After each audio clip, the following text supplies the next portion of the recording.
ढूंढना तो सिर्फ खुद को है, बाकी सब गूगल पर मिल ही जाएगा। तो हेलो दोस्तों, मैं शौनपरी आज फिर से आपके पास एक छोटी सी प्यारी सी कहानी लेकर आई हूँ। यह कहानी है एक भिखारी की। एक भिखारी था जो कि रेलवे स्टेशन पर भीख मांगता था। वह हाथ में कटोरा लेके उसमें कुछ सिक्के डाल लेता था और बहुत ही प्यारा सा गाना गाता था, तुम हमारी सुनो भगवान तुम्हारी सुनेगा, तुम हमें 10 रुपये दोगे भगवान तुम्हें लाखों रुपये देंगे। और उस कस्बे के लोग बोलते थे कि इसके पूर्वज जो थे वह बहुत ही अमीर थे, पता नहीं ये कैसे भिखारी बन गया। इसके बारे में कोई अच्छी तरह से कोई जानता नहीं था। एक दिन भिखारी उठकर बस जा ही रहा होता है, फिर सोचता है पता नहीं उसका मन क्यों विचलित हो जाता है और सोचता है कि चलो 10 मिनट के लिए और रुक जाते हैं।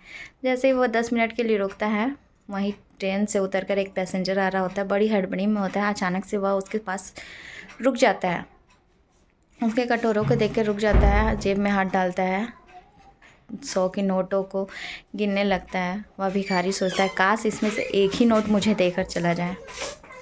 वह पैसेंजर होता है, वह कहता है कि मैं तुम्हें 1000 रुपये देता हूँ, तुम ये कटोरा मुझे दे दो।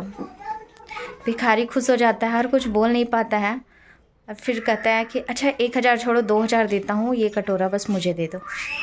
भिखारी खुशी से 2000 उससे लेता है और वह कटोरा उसे देकर चला जाता है। भिखारी भी बड़ा हड़बड़ में भागता है वहाँ से, ताकि कि इसका मन ना बदल जाए और फिर से कहीं हमें कटोरा देकर पैसे ना ले ले।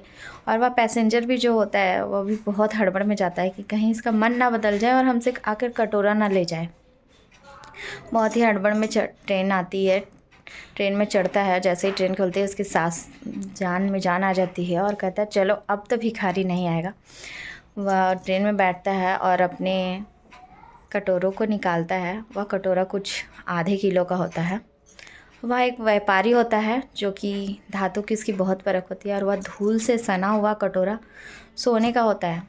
और वह बहुत ही खुश हो जाता है कि 2000 का कटोरा मुझे, लाखों रुपए का कटोरा मुझे 2000 में मिल गया। और वहीं पे जो भिखारी होता है वह भी बहुत खुश हो रहा होता है कि उस कटोरे के बदले मुझे 2000 रुपये मिल गए। ये कहानी ना ही कटोरे की है, ना ही व्यापारी की है, ना ही भिखारी की है, ना ही उस पैसेंजर की है। ये कहानी हमको, मेरी और आपकी है। ये कहानी यही है कि जो हमें ज़िंदगी मिली है हमने उसकी कभी कद्र की ही नहीं। जो नहीं मिला है उससे पाने के चक्कर में हम पीछे भाग रहे हैं और बस हम वहीं शांत बैठे हुए कि मुझे बस यही करके निकल जाना है। अपनी कीमत को पहचानिए। अगर आपका मनुष्य घर में जन्म हुआ है, मनुष्य के तन में आपको जन्म मिला है, तो आप बहुत ही कुछ करने के लिए बने हैं। तो अपनी लाइफ को कृपया व्यर्थ ना करें और लाइफ में बहुत कुछ अचीव करें। तो धन्यवाद दोस्तों। और अंत में हम यही कहेंगे, ऊपर वाले के आशीर्वाद के साथ, खुद की मेहनत के साथ कर दिखाओ कुछ ऐसा जिसे इतिहास बन जाए।